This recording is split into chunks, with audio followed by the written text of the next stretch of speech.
Hi hello friends, എല്ലാ കൂട്ടുകാർക്കും പത്തരമാറ്റ് സീരിയലിന്റെ ഇനി വരാൻ പോകുന്ന ആഴ്ചയിലെ മുഴുവൻ പ്രൊമോ റിവ്യൂയിലേക്ക് തന്നെ സ്വാഗതം കേട്ടോ. ചാനൽ ആദ്യമായിട്ടാണ് കാണുന്നെങ്കിൽ ഒന്ന് സബ്സ്ക്രൈബ് ചെയ്ത് ലൈക്ക് ചെയ്ത് സപ്പോർട്ട് ചെയ്യാൻ വേണ്ടി മറക്കരുത്. അങ്ങനെ ഈ ആഴ്ച നമുക്ക് വളരെ നിർണായകമായിട്ടുള്ളൊരു ആഴ്ചയാണ്. കാരണം വേറൊന്നുമല്ല, ഈ ആഴ്ച മുഴുവൻ അങ്ങോട്ട് 1 മണിക്കൂറാണ് പത്തരമാറ്റ്. കാരണം നമ്മുടെ പവിത്ര സീരിയലിന്റെ കാര്യം അറിയാലോ, ഇനി 18-ാം തീയതിയാണ് സീസൺ 2 തുടങ്ങുന്നത്. അതിനു മുമ്പ് ഒരാഴ്ചത്തേക്ക് പവിത്രമാണ് മഹാ എപ്പിസോഡ് വെച്ചിരിക്കുന്നത്. അപ്പൊ അബിയുടെ അച്ഛൻ ആരാന്ന് അബി കണ്ടുപിടിക്കുന്ന ഭാഗമാണ് മഹാ എപ്പിസോഡിന്റെ ഹൈലൈറ്റ് എന്ന് പറഞ്ഞു കേട്ടോ. അപ്പൊ അബിക്ക് നല്ല സംശയമുണ്ട് തന്റെ അനിയത്തിനെ. ഇവൾക്ക് എന്തൊക്കെയോ ഒളിച്ചുകളിയുണ്ട്. ചില സമയത്ത് നോക്കുന്ന നിൽപ്പിൽ തന്നെ ഇവളെ കാണാതാവും. ഇവളെ എവിടേക്കാണ് ഈ പോണത്? അതറിഞ്ഞേ പറ്റൂ, ഇവളുടെ കളി അറിഞ്ഞേ പറ്റൂ എന്ന് മനസ്സിലാക്കിയ അബിയാണെന്നുണ്ടെങ്കിൽ അനിയത്തി ഫോൺ വിളിച്ചോണ്ടിരിക്കുന്ന സമയത്ത് അവള് അതെ അതെ ഞാൻ ഇറങ്ങാം ശരി, ഷാർപ്പ് 12 മണി ഞാൻ എത്തിയിരിക്കും എന്നൊക്കെ പറഞ്ഞിട്ട് നേരെ ഇറങ്ങി പോവുകയാണ്. ഇവൾ എവിടേക്കാ പോണത് കണ്ടുപിടിക്കണമല്ലോ എന്ന് പറഞ്ഞിട്ട് അബിയും അവന്തികയുടെ പുറകിൽ അങ്ങ് പോകുക കേട്ടോ. അങ്ങനെ അവന്തിക നേരെ പോണത് ബീച്ചിലേക്കാണ്. ഇവൾക്കിനി വേറെ കാമുകനെങ്ങാനും ഉണ്ടോ എന്നൊക്കെ പറഞ്ഞിട്ട് അബി ഇങ്ങനെ ഒളിഞ്ഞും പാത്ത് നിൽക്കുന്ന സമയത്താണ് തന്റെ അച്ഛന്റെ പ്രായമുള്ള ഒരാള് അവിടേക്ക് വരുന്നത്. അയാളുടെ അടുത്തേക്ക് നമ്മൾ അവന്തിക ഓടിപ്പോവാണ്. എന്നിട്ട് കെട്ടിപ്പിടിച്ചിട്ട് നിൽക്കുക കേട്ടോ. അത് കാണുമ്പോഴേക്കും അബി ഇയാൾ ആരെയത്, ഇവളെതിരെ ഇയാളെ കെട്ടിപ്പിടിച്ച് നിൽക്കണത്, എന്തോ വേണ്ടാത്ത റിലേഷനാണ്, ഇപ്പൊ തന്നെ കയ്യോടെ പോയി പിടിക്കണം എന്ന് പറഞ്ഞിട്ട് അഭി വേഗം തന്നെ അവന്തികയുടെ അടുത്തേക്ക് പോവാണ്. എടി എന്ന് പറഞ്ഞു വിളിക്കുമ്പോ അവന്തിക ആകെ ഷോക്ക് ആവാട്ടോ.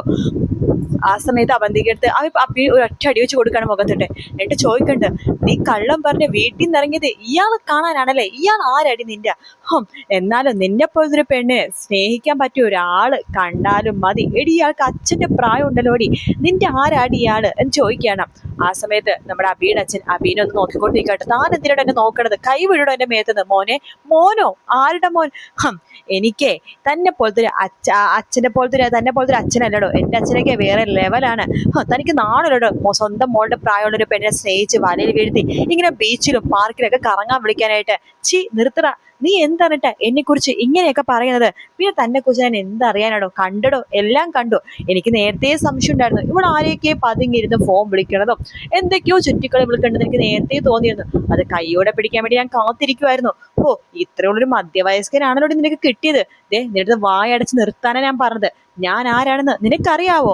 താൻ ആരായാലും എനിക്കൊരു കുഴപ്പമിടോ. എടി നീ വീട്ടിലേക്ക് വരാൻ. ചേട്ടാ എന്റെ കൈവിട്. ഇതാരാന്നാണ്ടാ ചേട്ടൻ ഇങ്ങനെ വൃത്തികേടൊക്കെ പറയുന്നത്? ഇതാരാണെന്നും എനിക്ക് അറിയേണ്ട കാര്യമില്ല. അപ്പോഴേക്കും നമ്മുടെ അബിയുടെ അച്ഛൻ അബിയുടെ മുഖത്തേക്ക് നോക്കുന്നുണ്ട്. അപ്പൊ നിന്റെ സ്വന്തം അച്ഛനെ നിനക്ക് വേണ്ടല്ലേടാ അത് ചോദിക്കാണ്. അത് കേട്ട് അബി ഒന്ന് ഷോക്ക് ആവാണ്. എന്താ നിങ്ങൾ പറഞ്ഞത്? അതെ, ഞാൻ നിന്റെ അച്ഛനാടാ മോനെ, സ്വന്തം അച്ഛൻ, എന്റെ ചോരയാടാ നീ, എന്റെ 2 മക്കളാ നിങ്ങൾ എന്ന് പറയുമ്പോഴേക്കും അച്ഛൻ എന്ന് പറയുമ്പോഴേക്കും അവന്തിക പറയണ്ട, അതേ ഏട്ടാ ഇത് നമ്മുടെ അച്ഛനാണ്. ഞാനും അച്ഛനും ഒരുമിച്ചാണ് കേരളത്തിലേക്ക് വന്നത്. അച്ഛൻ മറിഞ്ഞു നിൽക്കാൻ കുറച്ച് കാരണങ്ങളൊക്കെ ഉണ്ട്. അതൊക്കെ എത്രയും സത്യങ്ങൾ ചേട്ടൻ മനസ്സിലാക്കിയ സ്ഥിതിക്ക് ബാക്കിയല്ല ഞാൻ പിന്നീട് പറഞ്ഞുതരാം. ഇത് നമ്മുടെ അച്ഛനാണ് ഏട്ടാ എന്ന് പറയാണ്. ആ സമയത്ത് നമ്മുടെ അബി അച്ഛനെ കെട്ടിപ്പിടിക്കാട്ടോ. സോറി അച്ഛാ, ഞാൻ അറിഞ്ഞില്ല. സാരില്ല മോനെ, പെങ്ങൾക്ക് ഒരു ചുറ്റിക്കളുണ്ടെന്ന് പറഞ്ഞിട്ട് മോൻ കറക്റ്റായിട്ട് കണ്ടുപിടിച്ച് പെങ്ങളുടെ തെറ്റ് തിരുത്താൻ വേണ്ടി വന്നല്ലോ, അതെന്നെ വലിയ കാര്യം. മോനെ, ഞാനും ഇവിടേക്ക് വന്നത് വലിയൊരു ആസൂത്രണത്തിന്റെ ഭാഗമായിട്ടാ. നിനക്കറിയാത്ത ഒരുപാട് കാര്യങ്ങൾ ഇതിനിടയിലുണ്ട് അച്ഛാ, എനിക്കെല്ലാം അറിയണം. മോനെ, ഞാൻ വന്നത് തന്നെ നിങ്ങൾക്ക് 2 പേർക്കും മൂർത്തീസിന്റെ ആ ഒരു ജ്വല്ലറിയും അതുപോലെ തന്നെ നമ്മുടെ കൊട്ടാരവും അവിടുത്തെ സ്വത്തുക്കളും സ്വർണവും എല്ലാം നിങ്ങൾക്ക് അവകാശപ്പെട്ടതാണ്. ബാക്കി ആർക്കും അവകാശപ്പെട്ടതല്ല. അത് നിങ്ങൾക്ക് മാത്രം പിടിച്ചു വാങ്ങി തരാൻ വേണ്ടിയാണ് മോനെ ഞാൻ വന്നത്. നിനക്കറിയാവോ, നിന്റെ അച്ഛനെ കോടീശ്വരൻ. എനിക്ക് മൂർത്തീസ് ജ്വല്ലറിയുടെ ഒരു സംഭവം വേണ്ട ആവശ്യമൊന്നുമില്ല. പക്ഷെ എന്റെ മോനെ അപമാനിച്ച സ്ഥലമാണത്. അതുകൊണ്ട് തന്നെ ആ മൂർത്തീസ് ജ്വല്ലറി എന്റെ മോനെ മേടിച്ചു തരണം. അത് അച്ഛന്റെ വാശിയാണ്. മോനെ, നിനക്കറിയാവോ ഈ എം ജ്വല്ലറി ആരാണെന്ന്? ഇല്ലച്ചാ, എനിക്ക് പല സംശയങ്ങളുണ്ട്. അവിടെ ഡേവിഡ് സാറ് ആവശ്യത്തിൽ കൂടുതൽ പണവും കാര്യങ്ങളും ഞങ്ങൾക്ക് തരുന്നുണ്ട്. പിന്നെ എനിക്ക് നല്ല സ്ഥാനക്കയറ്റം തന്നെ തരുന്നുണ്ട്. എന്നെ സാറേ എന്നൊക്കെയാണ് വിളിക്കണത്. അതൊക്കെ കാണുമ്പോൾ എനിക്ക് ചില സംശയങ്ങളൊക്കെ ഉണ്ട്. അത് കേട്ട് നമ്മുടെ അവന്തിക ചിരിച്ചുകൊണ്ട് പറയണ്ട്, എന്റെ ഏട്ടാ ആ ജ്വല്ലറി നമ്മുടെ സ്വന്തം ജ്വല്ലറിയാണ്. എന്താ നീ പറഞ്ഞത്? അതേ ഏട്ടാ, ഈ നമ്മുടെ അച്ഛന്റെ പേരിലുള്ള ജ്വല്ലറി ആണെന്നത്. ഡേവിഡ് സാറിന് എല്ലാം അറിയാം. അതുകൊണ്ടിട്ടാണല്ലോ വെറുതെ ഒരു മോഡലായിട്ട് 2-3 ഫോട്ടോഷൂട്ട് എടുക്കണ ഏടത്തേക്ക് പോലും 1 മാസത്തെ സാലറി ഡേവിഡ് സാറ് കൊടുക്കണത്. ഇപ്പോഴെനിക്ക് കാര്യങ്ങളൊക്കെ മനസ്സിലായത്. അച്ഛാ, അച്ഛൻ വന്നു, ഇനി എന്റെ ശക്തി ഇരട്ടിച്ച അച്ഛ. ഇനി എങ്ങനെയെങ്കിലും ആ മൂർത്തി ജ്വല്ലറി ചവിട്ടി താഴ്ത്താക്കണം അച്ഛ. അതെ, മൂർത്തി ജ്വല്ലറി നമുക്ക് ചവിട്ടി താഴെയാക്കണം. അത് അവസാനം അവർക്ക് ലേലത്തിന് വെക്കേണ്ടി വരും മോനെ. 10 രൂപ ലേലത്തിന് ഞാൻ ആ ജ്വല്ലറി എടുത്ത് നിന്റെ മുമ്പിൽ കാൽക്കൽ വെച്ച് തരും. അത് അച്ഛന്റെ വാശിയാണ്. അച്ഛൻ വന്ന കാര്യം അമ്മക്കറിയാവോ? ഇല്ല മോനെ, ദേ എന്റെ മോളും ഞാൻ ഒരുമിച്ചാ വന്നത്. ഇപ്പൊ നിനക്ക് ഈ സത്യം അറിയാം. നീ ഒരിക്കലും ആരോടും ഈ സത്യം പറയല്ലേ. നമ്മുടെ പ്ലാനൊക്കെ വെറുതെ ആയി പോകും. ശരി അച്ഛ, ഞാനായിട്ട് ഒരിക്കലും ഈ സത്യം പറയില്ല. എന്നാലും എന്റെ അച്ഛനെ എനിക്ക് കാണാൻ പറ്റിയല്ലോ, എനിക്ക് സന്തോഷമായ അച്ഛൻ. ഞാൻ ആഗ്രഹിച്ച പോലത്തെ ഒരു അച്ഛനെ തന്നെയാ എനിക്ക് തന്നത് ദൈവം എന്നൊക്കെ പറഞ്ഞിട്ട് അബി ഇങ്ങനെ കെട്ടിപ്പിടിക്കുകയാണ്. അതിനുശേഷം അബിക്ക് സന്തോഷത്തോടു കൂടി തന്നെ പിന്നെ AM ജ്വല്ലറി ഭയങ്കര രാജാവായിട്ട് അങ്ങനെ നിൽക്കും കേട്ടോ. കാരണം തന്റെ ജ്വല്ലറി ആണല്ലോ. അപ്പൊ ആ ഒരു അഹങ്കാരം നമ്മുടെ അബിക്ക് നന്നായിട്ടുണ്ട്. അതേസമയം നയനയാണെങ്കിൽ വീട്ടിലെ പ്രശ്നങ്ങൾ മാറാനായിട്ട് ഗർഭിണിയായിട്ടും നയന അമ്പലത്തിൽ പോയി പ്രാർത്ഥിക്കാൻ വേണ്ടി പോവാട്ടോ. ആ അമ്പലത്തിൽ നമ്മുടെ മൂർത്തിയും വരുന്നുണ്ട്, മൂർത്തി മുത്തശ്ശനും വരുന്നുണ്ട്.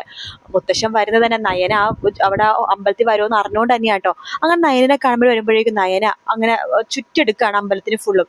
അപ്പൊ ആ അമ്പലത്തിൽ ചുറ്റെടുക്കുന്നോണ്ടിരിക്കുന്ന സമയത്ത് തന്നെ നയനക്ക് ചെറിയൊരു തലകറക്കം പോലെ വരുന്നു കേട്ടോ. അപ്പൊ മുത്തശ്ശൻ ഇത് ശ്രദ്ധിക്കേണ്ട. ഈശ്വര, നയന മോൾക്ക് എന്തൊരു അസ്വസ്ഥത ഉണ്ടല്ലോ എന്ന് പറഞ്ഞിട്ട് മുത്തശ്ശൻ വേഗം നയനയുടെ തൊട്ടു പിന്നാലെ പോകണം. പക്ഷെ നയന മുത്തശ്ശനെ കാണുന്നില്ല. നയന ഉള്ളൊരുക്കി ഇങ്ങനെ പ്രാർത്ഥിച്ചിങ്ങനെ വലം വെച്ചുകൊണ്ടിരിക്കുക കേട്ടോ. പെട്ടെന്ന് നയന തല കറങ്ങി ഇങ്ങനെ വീഴാൻ വേണ്ടി പോകുമ്പോഴേക്കും മുത്തശ്ശൻ വേഗം നയനെ പിടിക്കുകയാണ്. നയനെടുത്ത് മോളെ മോളെ കണ്ണു തുറക്കും മോളെ എന്ന് പറയുമ്പോൾ നയനെ പതുക്കെ കണ്ണു തുറന്ന് നോക്കുമ്പോൾ നമ്മുടെ മുത്തശ്ശനാട്ടോ. മുത്തശ്ശ എന്ന് പറയുമ്പോൾ അതേ മോളെ, മുത്തശ്ശൻ തന്നെയാണ്. മോൾക്ക് എന്ത് പറ്റി മോളെ? ഈശ്വര, എന്റെ മോള് പൂജാരി കുറച്ച് വെള്ളം കൊണ്ടുവരൂ എന്ന് പറയാണ്. അങ്ങനെ പൂജാരി വെള്ളം കൊണ്ടുവന്ന് നയനയുടെ മുഖത്തേക്ക് കുറച്ച് വെള്ളം കുടിക്കാനൊക്കെ കൊടുക്കണ്ട്. അങ്ങനെ നയന ഒന്ന് ഓക്കെ ആവാണ്. മുത്തശ്ശൻ പറഞ്ഞിട്ട് മോളെ, നീ എന്തിനാ മോളെ ഈ സമയത്ത് അമ്പലത്തിൽ ഇങ്ങനെയൊക്കെ വലം വെക്കണത്? നിനക്കറിയില്ലേ, നിനക്കൊന്നും ആരോഗ്യവും കുറവല്ലേ? ഈ സമയത്ത് എന്തിനാണ് മോളെ ഈ റിസ്ക് ഒക്കെ എടുക്കണത്? അത് മുത്തശ്ശന്റെ സ്വഭാവം മാറിപ്പോയതിൽ എനിക്കും അതുപോലെ തന്നെ ആദർശത്തിനും വല്ലാത്ത വിഷമമുണ്ട്.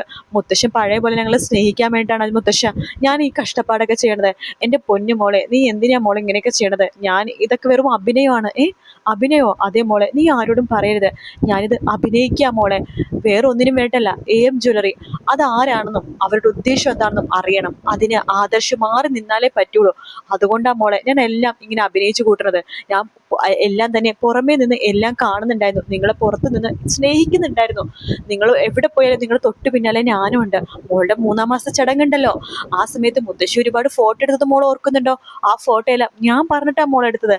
മോൾക്ക് സമ്മാനിച്ച ആ മാല അത് ഞാൻ ഇഷ്ടപ്പെട്ട് ആഗ്രഹിച്ച് എൻ്റെ മോൾക്ക് വേണ്ടി വാങ്ങിച്ചു തന്നതാണ് എൻ്റെ മുത്തശ്ശ. എനിക്ക് നേരത്തെ സംശയം ഉണ്ടായിരുന്നു. പക്ഷെ മുത്തശ്ശൻ ഇങ്ങനെ അകന്ന് നിൽക്കുമ്പോൾ എനിക്കും ആദർശത്തിനും അത് സഹിക്കാൻ പറ്റുന്നില്ല. മോളെ കുറച്ച് നാൾ കൂടി മോളും ആദർശം ഇങ്ങനെ മാറി നിൽക്കണോണ്ട് നല്ലത് മാത്രമേ ഉണ്ടാവുള്ളൂ. നോക്ക്, എൻ്റെ മോൾ ഇനി എങ്ങനെ ചെയ്യരുത് കേട്ടോ. വയറ്റിലൊരു കുഞ്ഞുണ്ട്, മോൾക്ക് ആരോഗ്യവും കുറവാണ്. അതുകൊണ്ടാണ് മുത്തശ്ശൻ പറയണത്. മുത്തശ്ശൻ നിങ്ങളുടെ കൂടെ തന്നെയുണ്ട് എന്നൊക്കെ പറയാണ്. നയനക്ക് ഭയങ്കര സന്തോഷാവാട്ടോ. അങ്ങനെ മുത്തശ്ശന്റെ ഈ ഒരു ഒളിച്ചു കളി നയന അറിയുന്നതും അഭി തന്റെ സ്വന്തം അച്ഛനെ കണ്ടുമുട്ടുന്നതായിട്ടുള്ള ഭാഗമാണ് നമുക്ക് വീക്കെൻഡ് പ്രൊമോ ആയിട്ട് കാണാൻ സാധിച്ചത്. അപ്പൊ ഇതെല്ലാം തന്നെ നമുക്ക് മഹാ എപ്പിസോഡായിട്ട് തിങ്കൾ മുതൽ വെള്ളി വരെ നമുക്ക് 8:30 മുതൽ 9:30 വരെ ഇനിയിപ്പോ ഈ സീരിയലാണ് കാണാൻ പറ്റുന്നത് കേട്ടോ. വീഡിയോ ഇഷ്ടപ്പെട്ടാൽ ലൈക്ക് ചെയ്യുക, സബ്സ്ക്രൈബ് ചെയ്യുക, കമന്റ് ചെയ്യുക. മറ്റൊരു വീഡിയോ ആയിട്ട് കാണാം. Take care, bye bye.